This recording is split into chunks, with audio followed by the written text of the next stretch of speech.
Good afternoon, everyone, and welcome back to another CUNYAC Fall Feature. With fall sports canceled due to the COVID-19 pandemic, we here at CUNYAC are spotlighting student athlete once a week during the fall semester, highlighting their accomplishments, talking about their experiences at the collegiate level, and what they've been up to over the past few months during quarantine.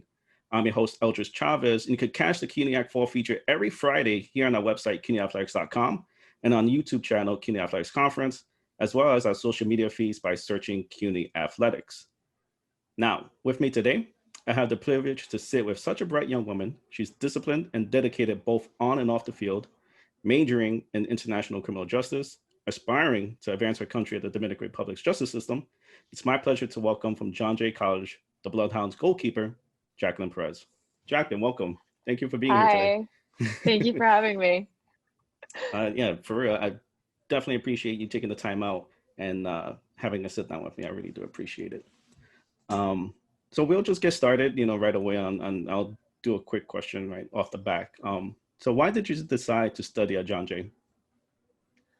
Well, it was pretty simple. I decided I wanted to get into the criminal justice field pretty late in my high school career, actually, because I didn't know it was a choice up until about senior year. It is not a very common course of study here in the Dominican Republic, but once I decided I wanted to get into this field, I started looking for the best criminal justice schools out there. And in every Google search and every website, John Jay was at the top. So yeah, it's pretty non-brainer.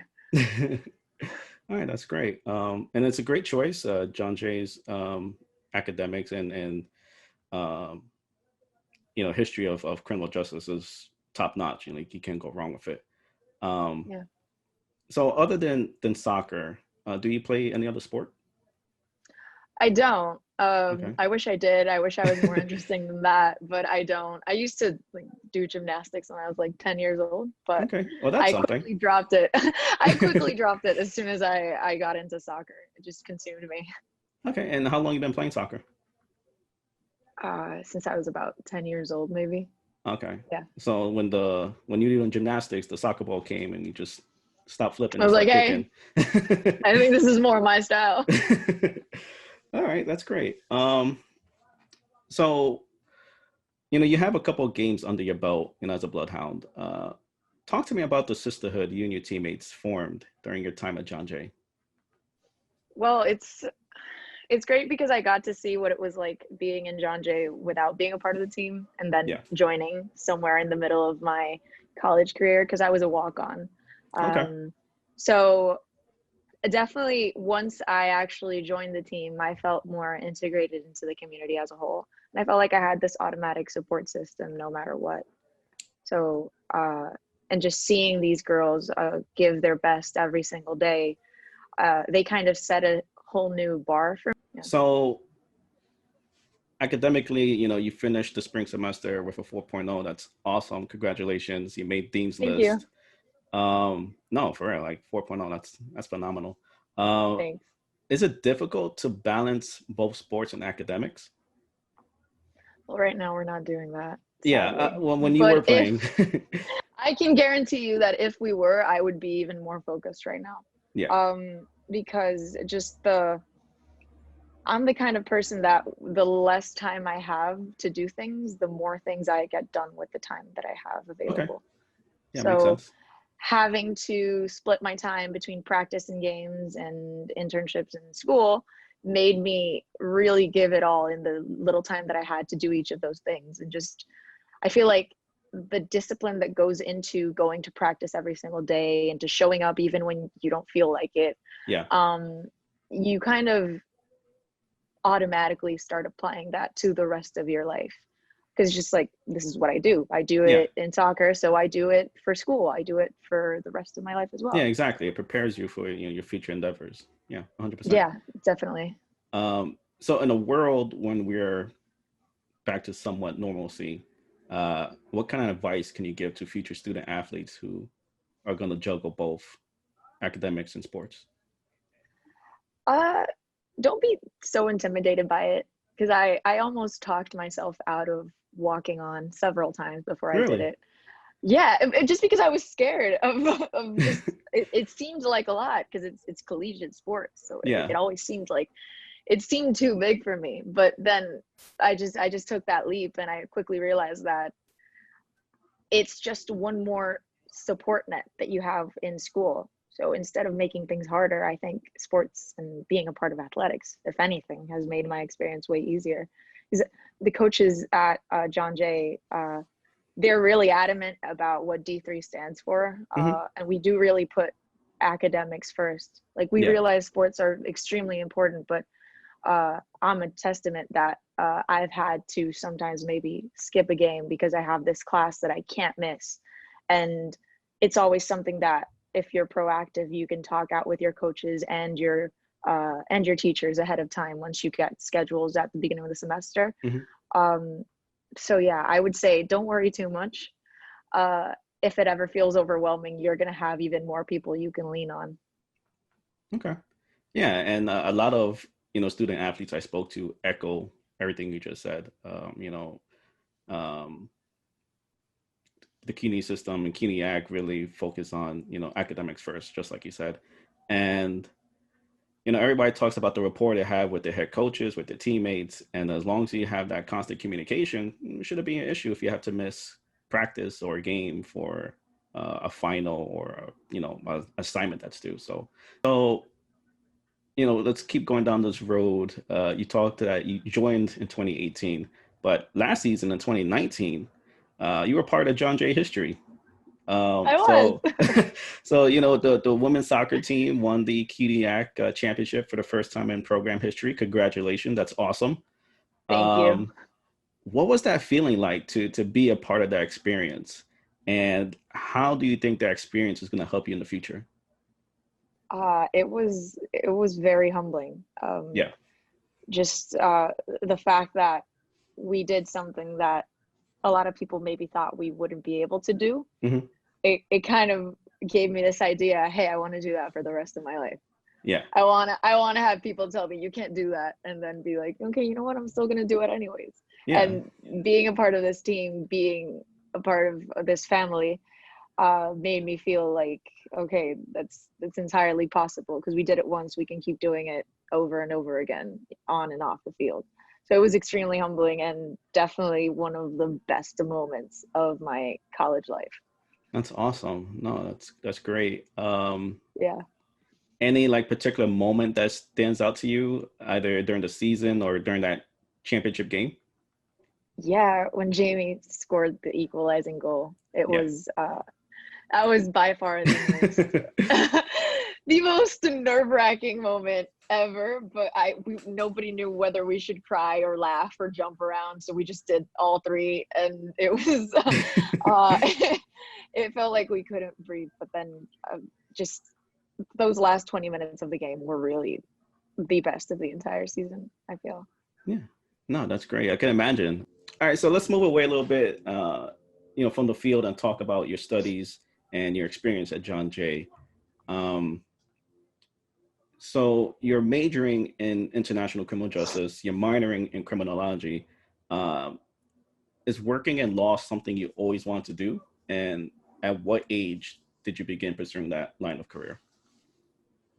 No, Gotcha. it's not something I always envisioned myself doing, because I didn't even know it was a thing. Yeah.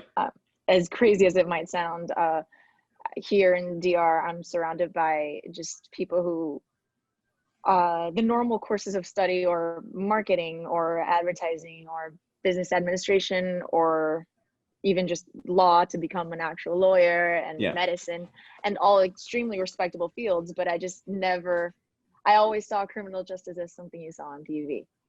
for sure. Yeah. Yeah. And so Some I always, SVU stuff. some SVU stuff. Yes, exactly. And so up until 12th grade, I really enjoyed reading and writing. So I figured, hey, I want to become a writer or an editor or something Okay. like that. But then I kind of started getting into it, and I found criminal justice through like somebody suggested it to me. Hmm. It was a career counselor suggested it to me.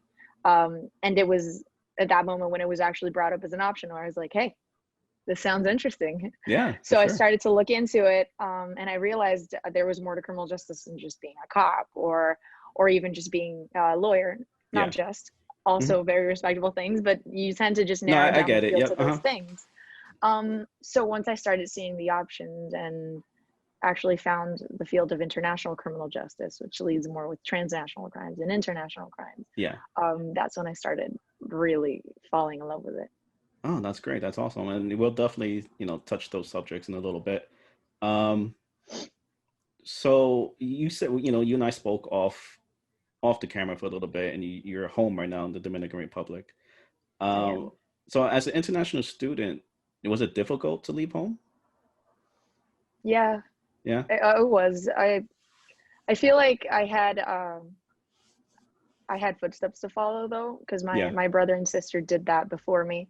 They Okay. both graduated high school here in the DR and went to college in the States. They both went to college in Atlanta, Georgia. Oh, all right. So Great. kind of different to where I chose to go to. But so I saw how they went through it, and I kind of had a little rule book I could guide myself by. So it wasn't as hard as it could have been, but it was still really strange just being alone in the big city Yeah. without any of my family members close to me. Oh, wow. But we made it work. Okay. No, that's great. That's awesome. So did you face any other challenges when you came here 3 years ago? um, well, I was 18 years old and suddenly told to manage my budget and live on my own Yeah, in a you're right. city I had never been in for more than maybe a week at a time. Uh-huh. Oh, so you came here Because before as like I tourist had stuff. visited as a Okay. tourist, Yeah. yes. I went to the Empire State, Times Square, all those things you don't do anymore once you live there. Oh, of course. Why would Um, you? so yes, it was a challenge, but it was one that I welcomed because I feel like it did help me. That ultimately, everything I faced up until now helped me get to where I am. So, and it was also made easier by technology, I have to say, because it wasn't Yeah. like I was incomunicado with See, the rest of my family. exactly. Yeah. Okay. Um, so, we won't really, talk about too much, but, the current situation we're in with COVID-19.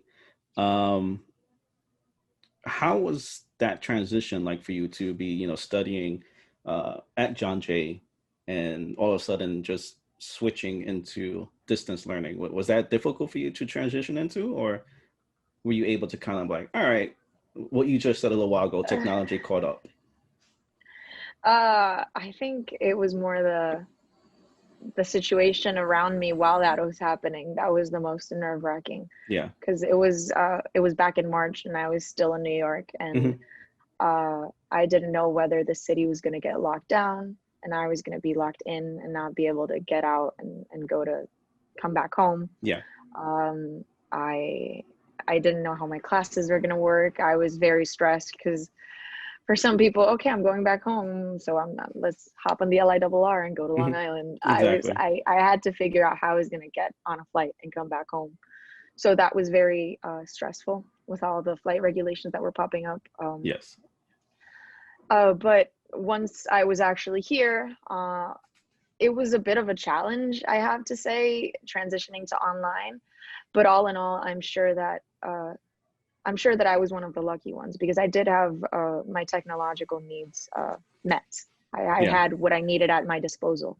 I know not everyone can say that, so I count myself as lucky in that sense. It was really up to how hard I decided I was going to work and how much work I was going to put in. That was the only determining factor in how well I was going to do. And that's still what I think is the case right now. And what about now? Like, you started classes already, right? Like, I how's that did, going? yeah. Uh, it's definitely different. I only have one synchronous class, which means I only have one class that actually meets on Zoom for lectures. Okay. The rest are asynchronous. The teachers just post assignments on Blackboard and we do them and hand them in. All right. But luckily enough, the one synchronous course that I Yeah. have is my thesis, my capstone course, Great. That's uh, awesome. which I decided to take during distance learning for a reason.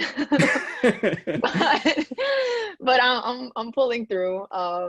I am doing my capstone research on the penitentiary system in the Dominican Republic. So Wow. it's kind of great that I get to be here while I do it, Exactly. because I Yeah. have access to some resources that I wouldn't have in New York. That's great. No, good luck with that. And yeah, capstone. Thank you. Uh, I don't know. I don't know if I would have. Trying to think. Because yeah, my capstone was. I mean, it was similar. It's with journalism, so everything I had to do was still online, and we only met like maybe once. I think once a week, if that. Yeah, Um, but yeah, no, take advantage of it because it might be a little bit easier doing it online than just being in the classroom, and then definitely since you have the resources back at home, why not? maybe it's kind of a double-edged sword, Double-edged because sword, on yeah, the one hand, I have all the liberty to plan out my time and yeah, dedicate the time that I need to it. On the other hand, I yeah. have all the liberty and all the time to plan out what I'm gonna do. So it's hit or miss at this point. So far, uh, I haven't missed. So yeah, I was gonna say, I I'm just sure you hope got it. it. I'm sure you're fine. I mean, I the hope things so. that Brandon, your SID tells us about me, like you got this. I have no worries about it. I Um, appreciate it. I appreciate it. let's see. So obviously, you're home. When you were here in the States, what was something you missed about the Dominican Republic?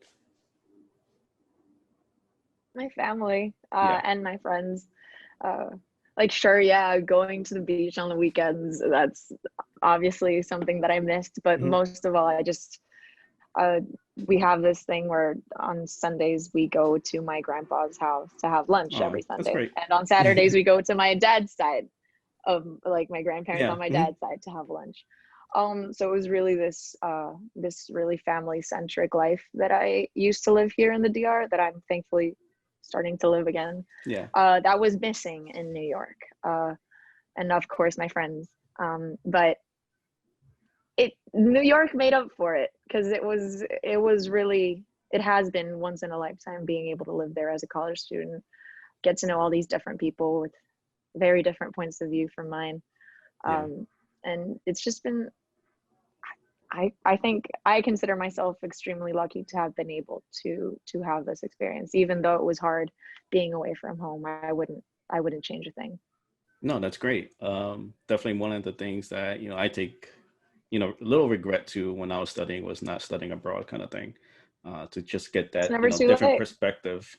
You're right. You're right. Yeah, I could travel. I mean, I don't know if I want to travel right now. Uh, but Probably not.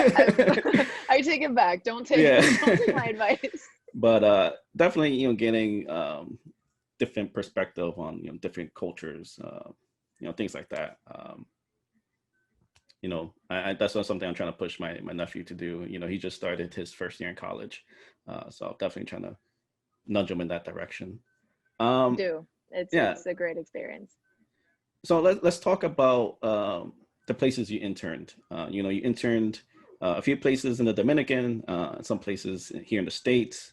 Um, what have you learned so far that will help you in your professional career? Well, I mean, I've learned basic things like office etiquette and just Hmm. how to treat, how to carry myself in a professional environment, which is something that obviously I didn't know how to do before I interned. Yeah. So right off the bat, that is very important. But I think by far the most important thing I learned is that having connections is invaluable, and giving your best impression wherever you go is the most important thing, if you want to get places in life. um because it was kind of a chain of events for me. People that I met in one internship ended up recommending me to another internship, and so Yeah. that's kind of how it went about. Yeah. Okay. Um, yeah. I mean, I was looking at some of the things you were doing, and especially in the Dominican Republic, like interning in the Attorney General office, being a watchman. Like these things they sound like what we were talking about a little while ago, the SBU stuff. I was like, man, They like these. do, don't they? I was like, But it wow, was these things sounds cool. So how, um the first the very first internship I did was in the district in the general attorney's office Yeah. here. It was the human trafficking unit. Yeah. And I did get to see how the process works in my country, things that I didn't know before I know now. Hmm. And I got to work side by side with DAs and with the investigation team.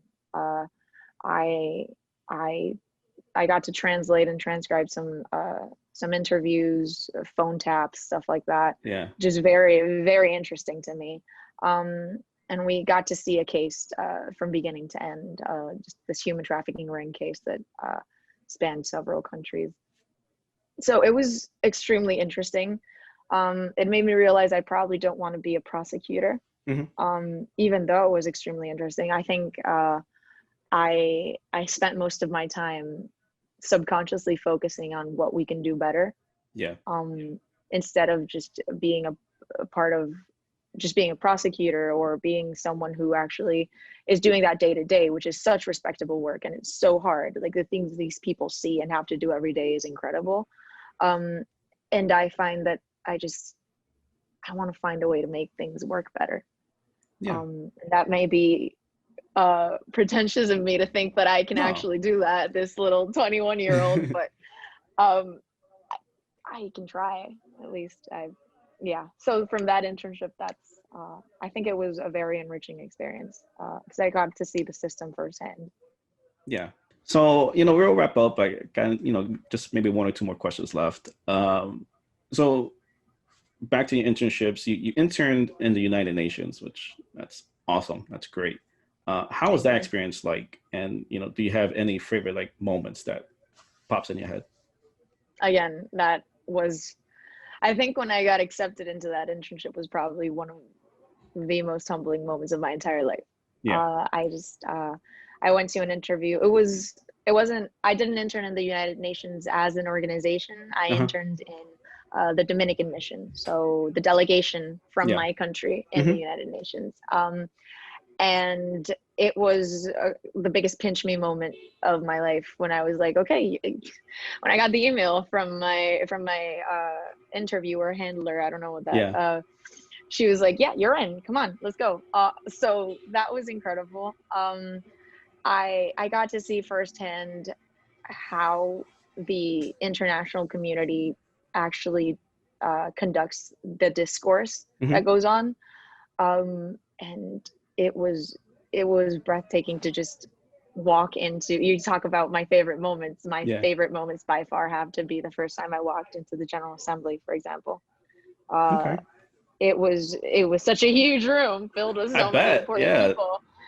And then the first time I walked into the Security Council as well, because then I was lucky enough to stay on the internship for 2 more periods, Uh-huh. because I constantly asked for renewals, and they hired me again, thankfully. Yeah. No, that's um great. because after my first semester there, the Dominican Republic joined the Security Council.